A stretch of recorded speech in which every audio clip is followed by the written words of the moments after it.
ကျွန်တော်ပြန်လည်မွေးဖွားလာပြီးနောက်ပထမဆုံးလုပ်ခဲ့တဲ့အလုပ်ကတော့ညစ်ပတ်နေတဲ့မြောက်တစ်ခုထဲမှာအကြီးဆုံးနဲ့အဝဆုံးတွေးဆုံမျိုးတစ်ကောင်ကိုလိုက်ရှာပြီးဘာမှမစင်စားပဲတကူလုံးအကုန်မျိုးချပစ်လိုက်တာပါပဲအဲ့ဒီမျိုးကကျွန်တော်လေချောင်းထဲမှာရုန်းကန်နေပေမဲ့ပြုတ်အန်ဂျင်စိတ်ကိုအောင့်ရင်ပြီးအတင်းမျိုးချခဲ့တယ်ဘာလို့လဲဆိုတော့မကြခင်မှာကမရောင်ကြီးကြောင့်ကဘာပြက်ကက်ဆိုင်တော့မှာဖြစ်ပြီးလူတိုင်းဟာသူတို့နောက်ဆုံးစားခဲ့တဲ့အရာရဲ့စွမ်းအားတွေကိုရရှိကြမှာမို့လို့ပါအရင်ဘဝတုန်းကလူတစ်ယောက်ဟာမိချောင်းဥတလုံးကိုစားခဲ့လို့မီတာ100ကျော်ရှိတဲ့မိချောင်းကြီးအဖြစ်ပြောင်းလဲပြီးအရာအလုံးကိုဝါမျိုးခဲ့တယ်နောက်တစ်ယောက်ကတော့ကြက်တောင်ပန်ကျော်စားခဲ့လို့ပြီးနှက်သွေးမျိုးဆက်ကိုရရှိပြီးကောင်းကင်မှာပြန်တန်းနိုင်ခဲ့တယ်ကျွန်တော်ကတော့အရင်ဘဝတုန်းကကြက်ချောက်တစ်ဖက်ကိုစားခဲ့မိလို့လူတိုင်းတက်ချင်နေတဲ့ကြွက်တစ်ကောင်ဖြစ်ပြောင်းလဲသွားပြီးနောက်ဆုံးမှာတော့အမီမတိသားရဲ့တစ်ကောင်ရဲ့နင်းချတာကိုခံခဲ့ရတယ်ဒါပေမဲ့အခုတော့ကျွန်တော်ပြန်ရောက်လာပြီးကျွန်တော်မှာအကန့်အသတ်မဲ့ဝါမျိုးချင်းစနစ်ရှိနေပြီးကျွန်တော်စားလိုက်တဲ့အရာကပိုတန်မာလေးကျွန်တော်ရမယ့်စွမ်းအားကပိုကြီးမားလေးပဲအခုကျွန်တော်ရှိကမှန်ကန်ထဲမှာတွေးရောင်တန်းနေတဲ့မြှော့တစ်ကောင်ရှိတယ်ဒါကိုစားလိုက်ရင်ငါတမလာမှာပဲဘာစဉ်းစားနေမှလဲလို့ကိုအားပေးပြီးအဲ့ဒီမြှော့ကိုလက်နဲ့နှိုက်ခိုင်းလိုက်တယ်ဒါပေမဲ့မြှော့ကရုန်းကန်ပြီးလွတ်ထွက်သွားတဲ့အပြင်ကျွန်တော်လက်ချောင်းကိုအားရပါရကိုက်လိုက်ပါလေရောတွေးတွေထွက်လာတော့မြှော့ကပိုးပြီးယူသွတ်သွားတယ်ကျွန်တော်လည်းချက်ချင်းပဲသူ့ကိုပြန်ဖမ်းပြီးပါစက်ထဲထည့်ကတခါတည်းမျိုးချလိုက်တော့တယ်ဂုံယူပါတဲ့မျိုးဗီဇပြောင်းတွေးဆုံမြှော့ကိုအောင်မြင်စွာဝါမျိုးပြီးပါပြီမျိုးဗီဇအစီအစဉ်ထုတ်ယူခြင်းပြီးဆုံးပါပြီချက်ချင်းဆိုသလိုကျွန်တော်လက်ချောင်းတွေကတဆစ်ဖြစ်လာတယ်မြှော့ကိုက်သွားတဲ့နေရာကနေတွေးနေအောင်ညှင်တန်းလေးတွေထွက်လာပြီး2စက္ကန့်အတွင်းမှာပဲအသားတစ်တွေပြန်တက်လာတယ်ဒါဟာခန္ဓာကိုယ်အစိတ်ပိုင်းပြန်လည်ပြုပြင်ခြင်းစွမ်းအားပဲဒီကိုလုံးမှာလည်းအင်အားတွေပြည့်ရှံလာတယ်လို့ခံစားရတယ်မှန်ထဲမှာကိုပြန်ကြည့်လိုက်တော့ကျွန်တော်အံ့ဩသွားတယ်အရင်က9ပေ9လက်မှပဲရှိတဲ့အရက်က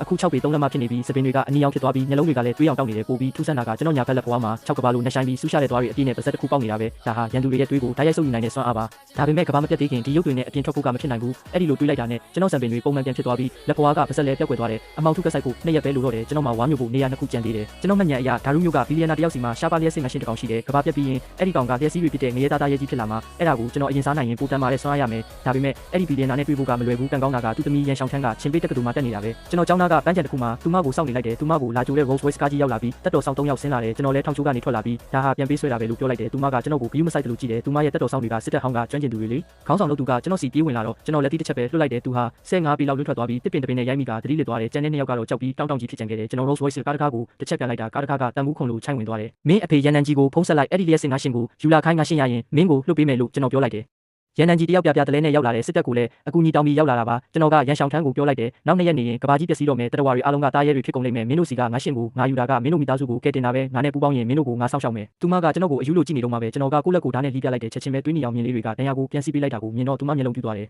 ရန်နန်ကြီးရောက်လာပြီးငါရှင်ပါတဲ့လက်ဆွဲအိတ်ကိုပြစ်ပေးတယ်ကျွန်တော်ကအိတ်ကိုဖွင့်ပြီးအဲ့ဒီငါရှင်ကိုအရှင်လက်ဝါးစားပစ်လိုက်တယ်အားလုံးကကြောင်ကြည့်နေကြတာပေါ့ဂုံယူပါတဲ့အရှားပါလျက်စစ်ငါရှင်ကိုအောင်မြင်စွာဝါမျိုးပြီးပါပြီ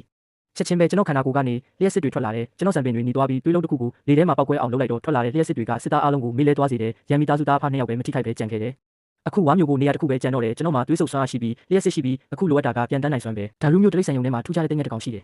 သူ့ရဲ့အတောင်ပံတွေကတန်မဏိလိုမှကြောတယ်ကျွန်တော်တိရစ္ဆာန်ယုံကိုရောက်သွားတဲ့အချိန်မှာပဲအံ့ဩစရာမြင်လိုက်ရတယ်အဲ့ဒီတင်ငယ်ကအခုကလေးကစတင်ပြီးမျိုးဗီဇပြောင်းလဲနေပြီသူ့ရဲ့အမွေးတောင်တွေကဓာတ်သွားတွေလိုတစ်ဖြက်တောက်ပနေပြီးမျက်လုံးတွေကငွေတကောင်လိုအေးဆက်ဆူရှာနေတယ်သူကတန်လောင်အိမ်ကိုနှုတ်သီးနဲ့ပောက်ခွဲပြီးကျွန်တော်စီကိုတချိန်ထိုးပြန်တန်းတိုက်ခိုက်ဖို့ဆင်းလာပါတော့တယ်ကျွန်တော်မျက်လုံးတွေကလည်းဆူရှာသွားပြီးပြင်ဆင်လိုက်ပါပြီ